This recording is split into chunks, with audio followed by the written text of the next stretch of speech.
Hey, and welcome to the next instalment of this very podcast, How to Start, Grow and Monetize Your Podcast, with me, James Burtt, and him, the podpreneur, Alex Chisnall. The more impetus I put on it, the more annoyed he gets, which is why I do it. You all right, Al? Good, man. Good. Right, we're talking today about how to build a personal brand through podcasting. I know that personal brand is the buzzword of the marketing space and has been for the last few years. And I think it's going to continue to be for the next few years as well, because it is so important and so impactful. If you were going to say, what's the one biggest benefit for your personal brand that you've had through doing your various podcasts? The biggest benefit that I've had through my personal brand, opportunities that have come my way through my podcast, funnily enough, opportunities to go to amazing events, to speak in different countries, to go into business is probably the biggest one with someone else. Festival of Entrepreneurs that I'm launching this October. I think that's probably the biggest thing. Click the link in the show notes, you say, to find out more about tickets. Free tickets as well. Free tickets? Go on, double click that link. Yeah, I think to date, and that's probably top of mind with me, the biggest one. How about you? Yeah, I'd say, and you can't, this is the thing, you can't sort of like sell the benefit of a podcast on this stuff because you can't guarantee that it's going to happen. No. But so frequently it does. Like I say, I've had business opportunity. I've started businesses off the back of it. I've made amazing friends. You know, I interviewed James Sinclair for a podcast episode 7 years ago. Went and worked with him for a little bit, ended up being, we're really good friends now. I now host a podcast with him. We're doing another live podcast event at the Leicester Square Theatre.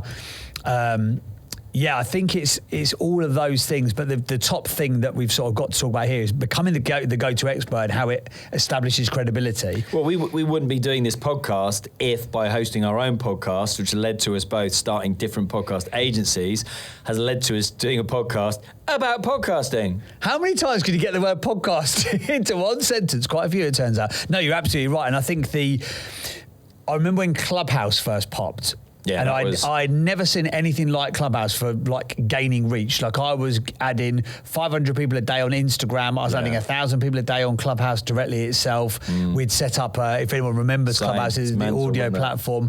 And we would run from 6 a.m. till 9. You would pick up from 9 till like 11 or something with your show. Yeah. And the community had like 50,000 members within it. And I got, we were speaking to DAZN about going and doing like programs for them. We had Dell come on as a sponsor and do a whole live day for 12 hours or something mental. We had what did we do? We did the British Growth Fund.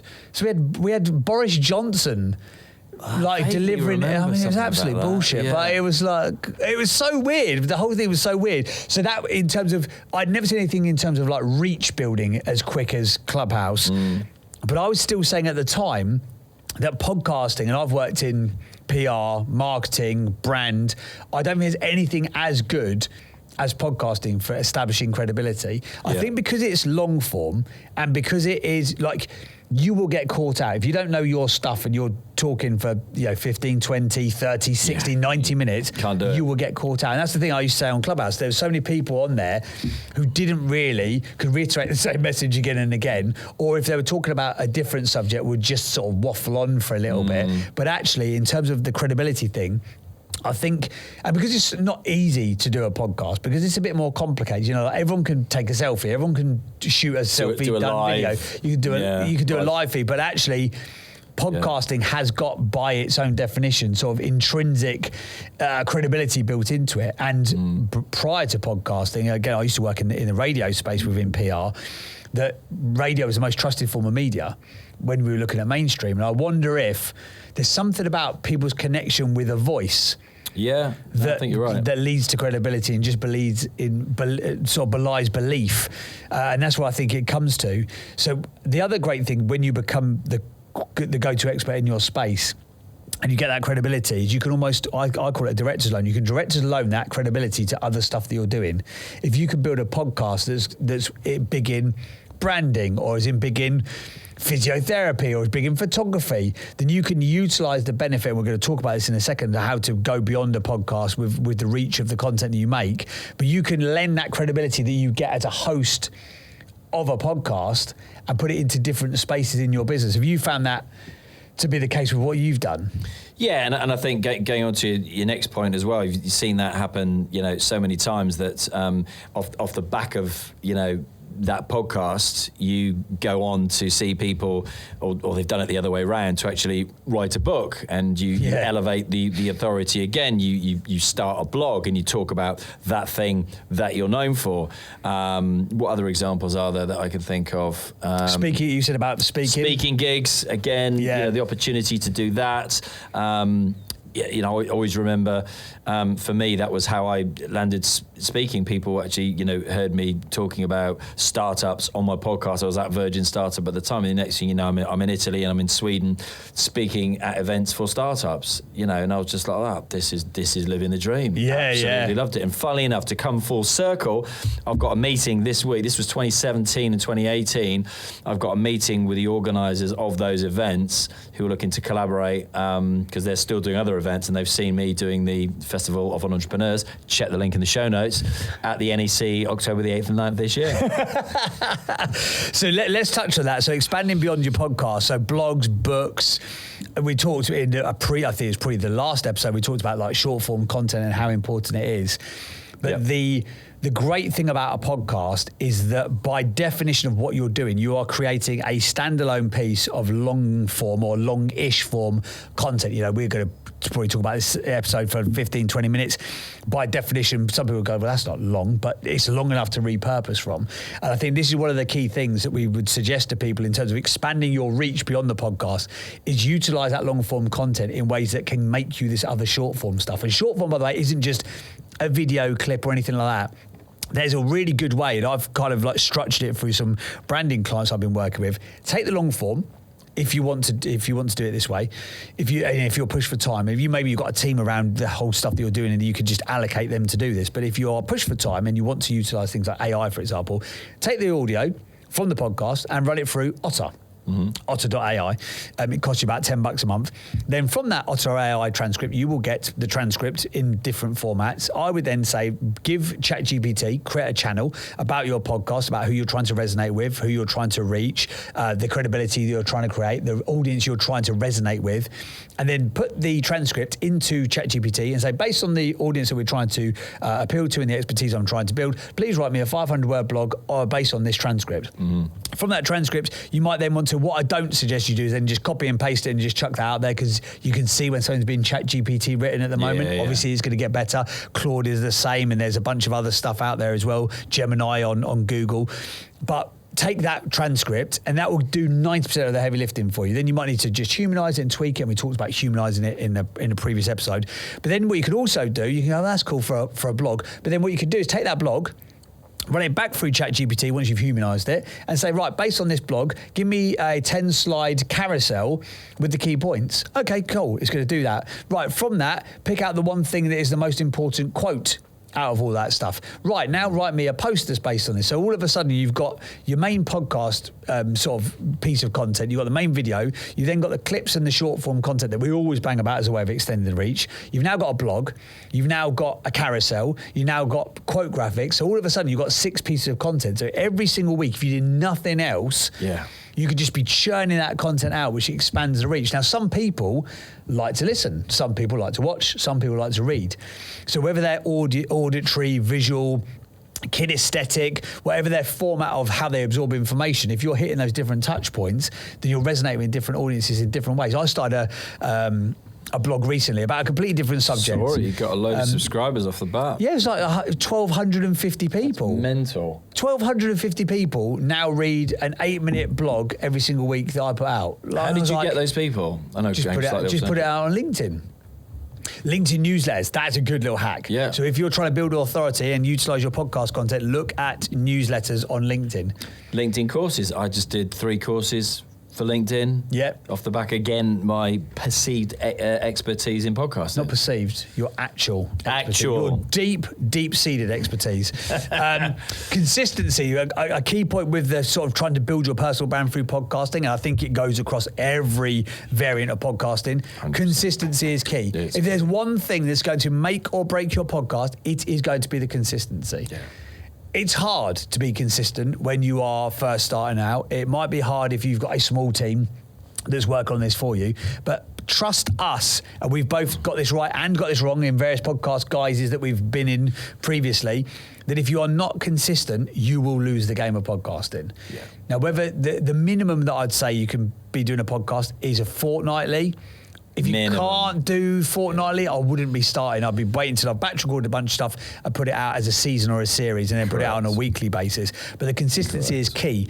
And I also think when we talked about expanding beyond the podcast piece with the blog, the video, the short form content, the consistency with that is really important as well. Yeah. Now, you might not get an instant return. This is not like a Google ad where you put £1 in, you get £2 back out the bottom of the machine. That's just not how podcasting works. It is a long-term play, but you get unbelievable opportunities. My pal Jimbo, who I do this podcast with, he's bought businesses off the back of his podcast. He told me that last week. We recorded this week, and his latest business that he bought, they found him via YouTube and his podcast. Yeah. And then the CEO reached out and said, hey, one part of our business is a bit of hot water here. It needs support, but I think there's actually an opportunity to buy the whole thing. And he'd done that deal for a 10 million quid company in 21 days over Christmas because someone reached out off the back of the podcast. That's a great story. It's good, isn't it? That's good. Got any more of those? No. It's a great recruitment tool as well, podcasting. But again, building your personal brand. So I did, and sort of the recruitment piece. So Sam, who works with me, he met me speaking at an event, but I was at the event because of my podcast. I was asked to speak on a panel because of the podcast. So again, these vicarious ways that you can grow your network and grow your authority. But the flip side of that is, and we've got a couple of clients like this, who are so inconsistent. And when we produce those monthly reports, quarterly reports, and they want to go, these numbers, why is our podcast not growing? And I'm like, okay, so when you launched a podcast, we launched through our strategy, show trailer and 3 episodes on day one. The next month, you did 1 episode. The month after, you did 2 episodes. The next month, you did 0 episodes. The next month, you did 1 episode. You then took 6 weeks off. How can you expect to grow anything? It's the same as if you made a commitment to go to the gym and you literally went once that week, 4 times the next week, didn't bother going for 6 weeks. What are you going to expect? That's a really good analogy. Why are you slagging off my gym gym methodology? Sorry, mate, That's why I've got so stacked for doing that. The 1 4-6 week break. It's a great training. It's like anything though, isn't it? Like how without any consistency. It's the same as working on relationships, working out in the gym, working on your podcast. You know, don't do it if you can't commit. Don't do it. No, and I had someone reach out to me literally this morning about they're trying to go and get a sponsor. And I wanted to say to them, like, with respect, there's no point in you trying to get a sponsor because you put out so sporadically that what are they actually buying into at that point? They've had some great guests, some amazing conversations. It's beautifully shot. It's really well edited. They're traveling around the world having these amazing conversations with people, but no one's watching that thing because it's so inconsistent. Now you get the other people who are like, well, you know, look at James Smith, for example. He does a podcast and he might do 1 a month or 1 every 6 weeks. He is the exception, not the rule. Yeah. But again, look at James Smith's business partner, i.e. Chris Williamson. He's banging out 3 episodes every single week. 3 now? He's doing 3 a week now. Yeah, he does a Saturday as well. And it works. That consistency piece works. Final point on this, why I think that podcasting is an exceptional tool for building personal brand is because the long-form content like this is great for building authenticity. Yeah. There will be people who listen to this show who really don't like me and you. Really? Well, more me. Okay. I think I'm more hateable. You've just got one of those lovable faces. Okay. I'm much more hateable. But equally, there will be a bunch of people like, I really like Leave a comment underneath this podcast. Yeah. Who's your favourite? No, it's not what I meant. Just post an A or a J. Who's your favourite? No, God. I know we're going to get a load of A's. I don't mind. I love to be hated. But the authenticity piece is really, really key. And in a world that's now talking about, be authentic. Podcast is an amazing platform to be there. Because you can't be something you're not, unless you're an actor, for 60, 90. No, whereas if someone's just building their personal brand off the back of their Instagram channel, then it's quite easy. Yes. Well, not easy, but you can fake that authenticity because you're just putting out a static images or you're doing a 60-second, 30-second reel or whatever it is. But for, as you say, 20, 30, 40, 60 minutes, you can't fake that. It's impossible. No. And even if you are the same person on like an Instagram, so we've done one for this big fashion brand recently. We brought in someone who's got a very big following, very, very engaged following on Instagram. But I think that the conversation that we had, I've watched a bunch of their content before we booked them for the show, obviously. I've never heard them talk as emotively or as deeply about why they do what they do. I think their audience will build so much more know, like and trust. I'll be really interested to see what happens in respect to the reach of her content, but also the engagement. Yeah. They make pretty much all of their money now through sponsored ads and sort of like partner brand deals and stuff. I bet the engagement on those, I bet the click-through rates will go through the roof when people have bought into, because they bought into her. Because before people will buy from you, they have to buy into you. And that's one of the greatest things about a podcast. Yeah, so thank you once again for listening to Start, Grow, Monetise Your Podcast with me, Alex Chisnall, and his James Burtt. And his James Burtt, His Royal Highness James Burtt. Where can people go if they want to find out more information about being an entrepreneur? Like, I don't know, in October in the Midlands? I think it could be the Festival of Entrepreneurs. Okay. The 8th and 9th of October. Yeah, but, Al, seriously, how much is it going to cost me? Nothing. Get out of town! I think he's lying. You're not being authentic. I quit.